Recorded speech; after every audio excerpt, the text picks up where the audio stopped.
Hey you guys, welcome back to another video. If you are new here, then hello, my name is Christina, and in today's video, we are doing another if you have this, you don't need that product video. So to kind of sum up this video theme, basically we're looking at products that aren't necessarily dupes, but they can be interchangeable. And what I mean by that is these products may either act the same, they may apply the same, they may even be the same color or have the same type of wear or finish. So essentially what I'm trying to do here is twofold.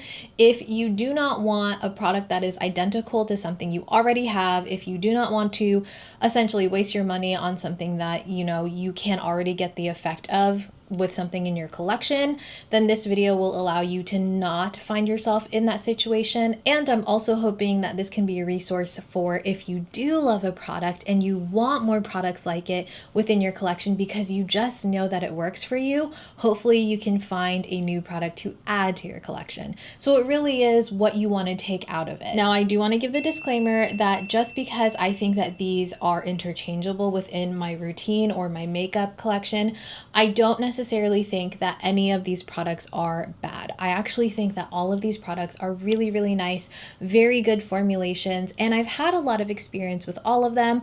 Of course, there's going to be some nuances to the shades or to the formulations. They're not going to be dupes. I don't think that any of these are complete duplicates of each other. Anyways, I think it'll make more sense once I get started, so let's get started. And of course, if you guys have not already, please consider subscribing if you enjoy this video, and I will have everything tagged in the YouTube shopping tag as well as in the description box down below for you. So I want to start off with some fragrances. My first, if you have this, then you don't need that, is going to be Dedcool's Mochi Milk and the Seven Virtues Vanilla Woods. When I first smelled these side by side, I was shocked by how similar they smelled. I had Dedcool Mochi Milk first, and then the Seven Virtues Scent Over Vanilla Woods as well as Cherry Ambition a couple of weeks ago, and the second that I uncapped this and I sniffed it, I was like, wait a second, I recognize that scent. So the only way that I made this comparison was by sniffing them, because reading the notes of each one, I probably would not have picked them out to be so similar. So for Mochi Milk, your top notes are going to be marshmallow, peach, and incense, which I don't smell the incense at all, so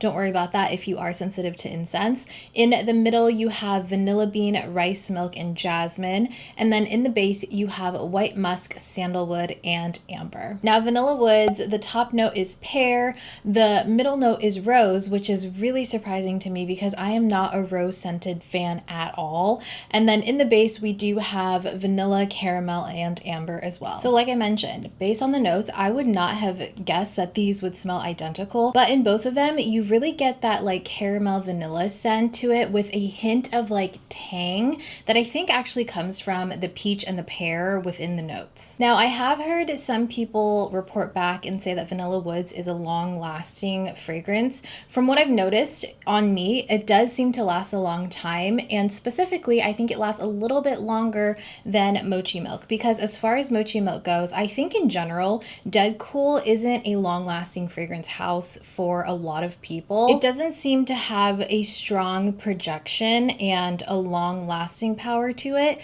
but for me that's something that I actually really enjoy about Dedcool. I think that's where the beauty lies also within Dedcool, because for someone that's sensitive to scents, smelling my perfume all day can really trigger headaches for me, and I like to be able to smell my fragrance, but having it fade throughout the day makes it feel less overpowering. So with these two, truly I think it really comes down to your preferences. Do you want something that's longer lasting, a little bit more punchy, or do you want something that you can kind of integrate within your day-to-day routine and maybe even layer with other fragrances, because that is what Dedcool is made for. And of course, I do want to give the disclaimer that fragrance is very, very personal and it'll translate completely different on everyone because of your natural body chemistry. For me, and when I spray it on myself and when I smell it in the container, they do smell similar. They smell pretty much identical to me. Others with more sophisticated noses might disagree. I'm not quite sure though. Please let me know though if you guys own these two, maybe you've smelled them both. Let me know what you think about this. The next comparison I don't think is going to be a surprise for anybody, but it's going to be the Benetint in the shade Dark Cherry compared to the e.l.f. blush tint in the shade Cherry Cola. Now these are both fairly new, but I will say the Benetint came out before the blush tint from e.l.f., like these shades, but maybe like a week or 2 or 3 apart. Now, I'm not gonna lie to you guys, when stains started to ramp up in popularity, I kind of thought a tint is a tint or a stain is a stain, you know, and all water tints are going to perform the same. However, I think that the formulation really does determine the pigmentation and the wear of these tints. Now, let me explain why I think that. Now, along with these stains, I did also recently purchase this Palladio Jelly tint and this Etude water tint. Now, of course, this one is probably going to be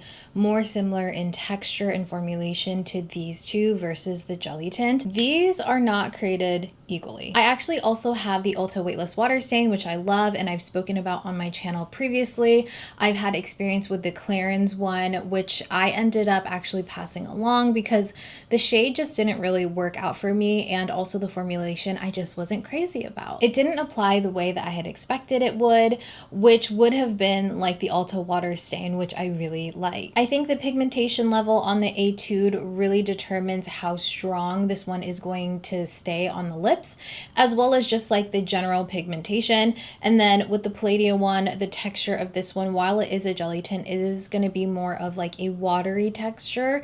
It doesn't apply as evenly. It's definitely patchy, and for some reason this one clung on to the center, more dry areas of my lips so incredibly badly. It was really eye-opening to be like, okay, so these aren't all the same thing, just pigmented. So initially I wasn't surprised that these worked similarly to each other, but then once I really compared it to other water stains, I was like, okay, these are pretty much interchangeable formulations. So I will say that Benefit has more of a black cherry tone to it, where it's a deepened red tone, while e.l.f. is going to be a little bit of an orangey red brown on me.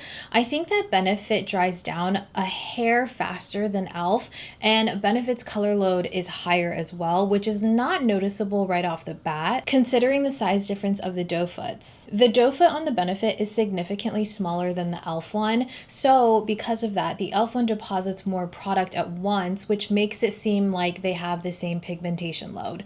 You can build up the e.l.f. one to be a little bit more pigmented, or you can blend out the Benefit one to make it a little bit more sheer. Now, I like both. I love both colors. I think that they are exactly what I was looking for, which was a deepened dark red tone. I love to use both of them as sort of a foundational color on my lips before I go in with any other products, because it's so long wearing and it gives such a natural tint to the lips that it almost gives me like a better starting off point versus my natural pigmented lips, which are not pigmented at all anymore. I think that they are both super pigmented, and they last all day on the cheeks with, I would say, half lifetime on the lips, because your lips are moving, you're a little bit more dynamic with your lips versus your cheeks, so naturally they're going to last longer on the cheeks than the lips. You can use both of them on your lips and your cheeks. They're both safe for both areas, and of course, because they are a water stain, they're going to be very thin and water-based, so they're going to, like I said, eventually fade on the lips throughout the day. So now let's actually talk about some interchangeable skincare. So we are talking about the InnBeauty Project Extreme Cream Moisturizer, and if you have this one, I do not think that you need this. This is the Augustinus Bader Rich Cream, which is also a moisturizer. So I will link down below an article that I referenced while doing research on both of these. This is an interesting one that I kept hearing comparisons of, and I wanted to look into it. So this was not a comparison that I came up with. It was something that I just kept hearing through the grapevine, and I wanted to see how people came to this conclusion. So as you can see, I own both of them. I got this one in an advent calendar, I believe. I did not purchase this. This is so expensive and way past my budget. And they did send me this one. InnBeauty Project did send this to me, I think when it first launched. So I do cycle both of these within my skincare routine, specifically at night, and I have been doing that for a few months now. And I think that this is worthy of being in this video, not necessarily for the specific like ingredients, but more so for the results and formulation in regards to texture. So first of all, these are both moisturizers and they both claim to firm and lift the skin, improve the look of wrinkles, and add some extra hydration to the skin. Overall, the benefits are targeted towards aging skin. Now, the reason why these are being compared to each other is because of that more sophisticated formulation and richness to both of the creams. Both of them come out and rub into the skin almost like a thick cream, but quickly as you rub it in, it melts down into a non-greasy, oily texture that feels like it's absorbing into the skin as you're rubbing it in. Both of these leave the skin looking ultra hydrated and extremely moisturized while not feeling greasy or gross, especially coming from someone that has oily skin. I don't find that this is uncomfortable or heavy. And keeping that in mind, it almost gives you the look of like if you were to rub Aquaphor all over your face and it doesn't feel like you have petroleum jelly all over your face. And then the next morning, because I do use these usually at night, your skin honestly still looks so hydrated and soft without that fresh sheen. It just looks plumped and like your skin actually absorbed everything in. Neither of these have irritated my skin that I've noticed, and both of them actually prep the skin really well for makeup. If you are someone that has more normal to dry skin, I think it would be perfect for that. And if you do have oily skin, I would say go in with a really thin layer if you want to prep the skin with this, and I'm sure you would still get really great results. Now, I do want to note that I can't necessarily say how these do with firmness long term yet, since these are my first bottles of both of these. I haven't gone through an entire bottle of either one, but I can say that I've noticed that my immediate results have been super soft, hydrated, and fresh skin. Like, those are the words that pop up in my mind when I think about these moisturizers. This next one is also kind of skincare, kind of makeup. So we are going to be talking about the brand new released Merit the Uniform Tinted Mineral Sunscreen. That's important to note. This is a sunscreen that is tinted, and I feel like if you have this one, then you don't necessarily need the Ciele Tint and Protect, and vice versa. Now, I did do a lot of research into these because I always come to the question when it comes to tinted mineral sunscreens or sunscreens in general, is it first and foremost going to be a sunscreen, or is it first and foremost going to be a skin tint? I feel like there's definitely a difference there. And what I gathered is that from a formulation standpoint, both of these have high enough amounts of zinc oxide within the ingredient list to be considered a tinted mineral sunscreen with skin benefiting ingredients and skin tint for pigmentation or coverage. And if you are curious, Merit does say that they have 15% zinc oxide, while Ciele actually has 12%, which is still a really high amount, and it's high enough to be enough coverage for the skin for UV protection. Now, where they do differ is where I think it might determine which one you might want over the other, or why you may not want to own both of them. All right, so first, the skin benefiting ingredients in Merit seem to be more beneficial while you're wearing it, while the Ciele one does seem like those skin ingredients are more beneficial long term. The Merit ones are going to be zinc oxide, obviously, for UVA, UVB protection. You have fine natural powders, which visibly smooth and blur the skin while you're wearing it, and then you have lightweight emollients for a soft velvety finish while you're wearing it. Now, Ciele, like I said, is more geared towards long-term benefits. You have allantoin, which moisturizes the skin over time and it heals and soothes. You have bisabolol, which calms, brightens, and visibly reduces redness in the skin. And then you have niacinamide, which of course minimizes the look of pores and boosts skin barrier. Now, Merit is technically more focused on being a mineral skincare product, while Ciele puts focus on both sun protection and being making tinted bases. Honestly, it does just come down to marketing. They're basically, again, the same thing, but it's how they market it to apply to different audiences, which is why I think it's worthy of being in this video, because it can be a little bit confusing. You may not realize that they're basically the same thing because of how they're letting you know what it is. Now, as a little side note, if you want to opt out of Ciele, or if you have Ciele, then you don't need the Elta MD tinted sunscreen. But I do want to note that the Elta MD is a blend of mineral and chemical sunscreen because it has 9% zinc oxide and has 7.5% octinoxate. Now, this next one, I want to say I do not think that these are super similar in shade, but I do think that they are incredibly similar in finish, and that is going to be the Half Magic Sparklestik. This is in the shade Beige Mystique, and if you have this one, I don't necessarily think that you need the Kulfi Sona cream eyeshadow, and if you have the cream eyeshadow, you don't need the Half Magic. So I'm gonna kind of talk about both sides of this, okay? Mostly these give you that same scattered light effect with really chunky glitters. Half Magic has silvery glitters, while Kulfi has both silver and gold flecks.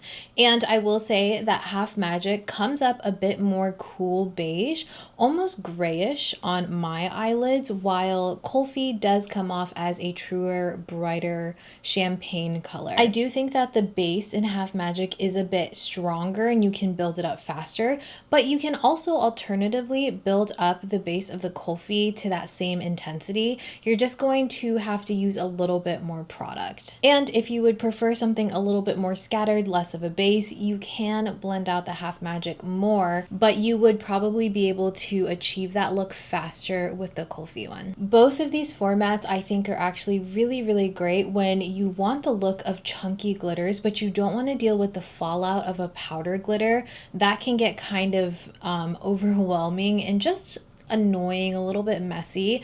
These both give you that creamy base and then time to blend it out, which will decrease the amount of fallout that you have. And like I said, these both will give you that light refraction where it looks like almost sparkly diamonds on the eyes. I do want to say, I'm gonna give this disclaimer that while this video is focusing on not needing both products, I will say, to be completely transparent with you guys, that I do not regret having both of these. I love both equally. I love the effect that you can get with both of them, and honestly, this kind of shade, this tone family of being more in the beige, a little bit more scattered sheer like topper, I can't get enough of it. I really cannot have enough of these. But if you are trying to keep your collection to a minimum and you feel like you only need one go-to, look into these, see what you think. I will say that Half Magic will crease on me more if I wear it for a longer period of time, or if I don't wear an eyeshadow base underneath it.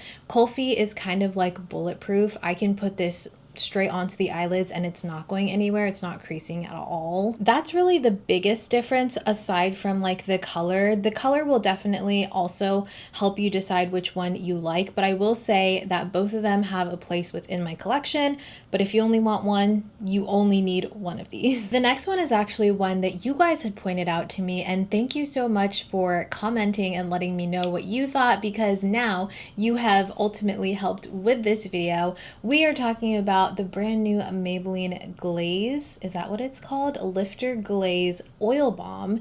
And if you have this one, you do not need the Clinique Black Honey lipstick. So as we know, this one is a cult favorite, an OG lipstick. Clinique does seem to be a little bit more of a drier balm formula at first, but then once you warm it up on the lips, it applies practically the same as the Maybelline one. I'm sorry, I didn't even say the color. The Maybelline one is in the shade Acai Glaze. These shades are practically identical on the lips, but not only that, I feel like the formulations are very similar. I do think that the pigmentation on both of them build up about the same. You need just about the same amount of product to build up the Clinique one as you do with the Maybelline one. Now, aside from the price point, which is quite different, the biggest difference here would probably be the size of the applicators. Clinique is a lot smaller, as you can see, so so you can get really precise application. So maybe if you have thinner, smaller lips, Clinique would be a lot easier versus the Maybelline one. And that's not to say the Maybelline one is difficult. This is about like the standard size of a squeezy lip balm applicator, and I find both of them to be very usable. They both feel equally as balmy as the other ones. I think that maybe if I'm really trying to look at this, I think that Maybelline has a little bit more of an oil to it. So in turn, it feels like it stays hydrated a little bit longer than the Clinique Black Honey. But with that aside, if you love Clinique Black Honey, but maybe you want to switch it up, maybe you've had this one for a while or you've repurchased it and you're like, okay, I kind of want to like switch it up, maybe find something slightly cheaper. Maybe you can also get it on a deal or a discount. Maybelline is a perfect alternative for this. And then lastly, I want to talk about some lip liners. So if you have the Fenty traced out lip liners, you don't need the Maybelline lifter liners, and of course vice versa. So formulation wise, both of these are extremely long wearing. If you have experienced one of these formulas, I don't have to explain the other formula to you because you will know what I'm talking about. These for me are quite unique within my collection because they have sort of this film forming agent within them that creates a little bit of a film that dries down, which makes these uber long wearing on the lips. I find that upon application, both of these are extremely creamy and it gives you some time to blend out. I like to work in sections because both of these do dry down very quickly. So I'll just line one side of my lips, blend it out with my fingers typically, and then I'll go into the next side. So I do like 4 separate sections of my lips with these. I will say that the Fenty does seem to dry down a little bit faster though, but I mean, it's maybe a 5-second difference. Maybe that's the biggest difference for you though. Maybelline does seem to be a little bit creamier, and looking at the ingredient list, I think it's the addition of the hyaluronic acid that they say is in here, as well as the jojoba oil that might kind of like help with that.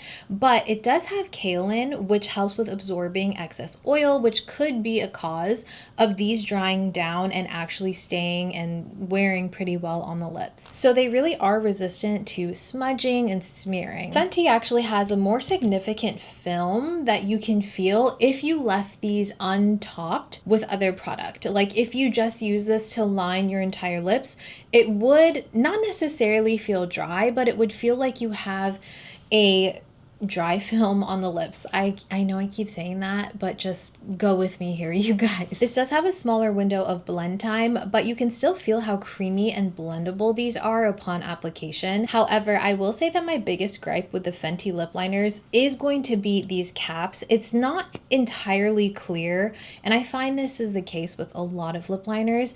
I don't always know how far to put the lip liner into the cap. Do you know what I mean? Like sometimes if you put the cap on too tightly, it cracks the cap, or if you don't put it on too like enough, then it'll just like fall off. And that was the case with my Fenty ones.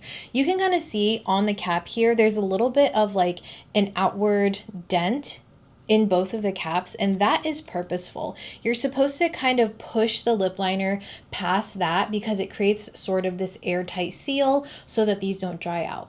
I did not realize that right away. I kind of just capped it like I normally would with a regular lip liner. And because of that, they were loose, they didn't stay on, and they did dry out, but I was able to sharpen it and like kind of revive it a little bit. But that's my biggest thing.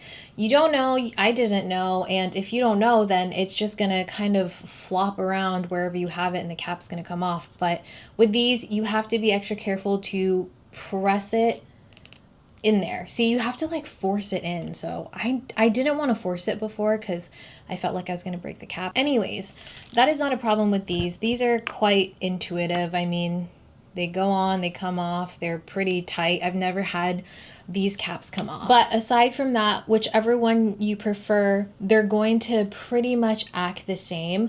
I do think that the Maybelline shades are going to be more brown pinky tones, while the Fenty ones are going to be more neutral brown tones. I do think that if you're willing to spend a little bit more for the Fenty ones, you do get more nuanced shades. Because I have 4 of these and I have 2 of these, I do just like naturally reach for these more. and there's a little bit more blend time. All right, you guys, those were all of my products that I feel like if you have one, you don't need the other. If you have any additions, please let me know in the comments down below. Maybe you have some products that you have found are very, very similar, or they pretty much act the same on your skin or on your face, and you're like, I could have gone without one of these. Let me know what you guys think in the comments down below. I hope that you guys enjoyed this video. If you did, I will leave a video right here that YouTube actually thinks you will enjoy based on what you've been watching recently. And until our next video, you guys take care, and I'll see you soon. Bye.